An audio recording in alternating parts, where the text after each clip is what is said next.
బంగారం ధర భారీగా తగ్గుతుందా? అవును అంటున్న అమెరికా ఆర్థికవేత్తలు. తులం బంగారం దాదాపు 15,000 తగ్గే అవకాశం. పసిడి ప్రియులకు పండుగే పండుగ. బంగారం ధర గడిచిన 3-4 రోజుల్లో వరుసగా తగ్గుతూ వస్తుంది. 92,000 వద్ద ఉన్న బంగారం ధర ప్రస్తుతం 88,000 వరకు దిగివచ్చింది. 24 క్యారెట్ల 10 గ్రాముల బంగారం ధర ఈరోజు 88,000 వద్ద ఉంది. బంగారం ధర గత వారం రోజులుగా తీవ్రంగా ఒడిదుడుకులకు లోనవుతుంది. ఇదిలా ఉంటే ప్రస్తుతం ఆర్థిక నిపుణుల అంచనా ప్రకారం అమెరికా ఫెడరల్ రిజర్వ్ వడ్డీ రేట్లు స్థిరంగా ఉంచింది. అయితే భవిష్యత్తులో తగ్గించే అవకాశం ఉందని వార్తలు వస్తున్నాయి.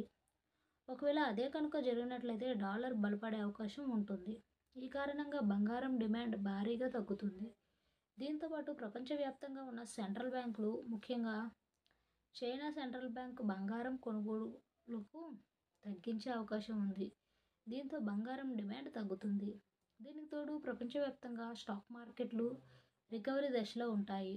ఈ రికవరీ దశలో ఇన్వెస్టర్లు మళ్ళీ మార్కెట్లో పెట్టుబడి పెట్టే అవకాశం ఉంటుంది. ఈ కారణంగా బంగారంలోకి పెట్టుబడులు తగ్గుతాయి. ఫలితంగా బంగారానికి డిమాండ్ తగ్గి ధర తగ్గే అవకాశం ఉంటుంది. మరోవైపు రష్యా, యుక్రెయిన్ మధ్య యుద్ధ పరిస్థితులు దాదాపు ముగిసిపోయాయి. దీంతో బంగారం కన్నా కూడా స్టాక్ మార్కెట్లో పెట్టుబడి పెడితే ఎక్కువ లాభం వస్తుందని భావించే ఇన్వెస్టర్లు అటువైపు తమ నిధులను తరలించే అవకాశం ఉంది. ఈ కారణంగా కూడా బంగారం ధర తగ్గే అవకాశం స్పష్టంగా కనిపిస్తుంది. ప్రస్తుతం అమెరికాలో ఒక ఔన్స్ బంగారం ధర $3,000 దాటింది. ఈ స్థాయి నుంచి నెమ్మదిగా బంగారం ధర తగ్గుతూ వస్తుంది. బంగారం ధర కేవలం 2,800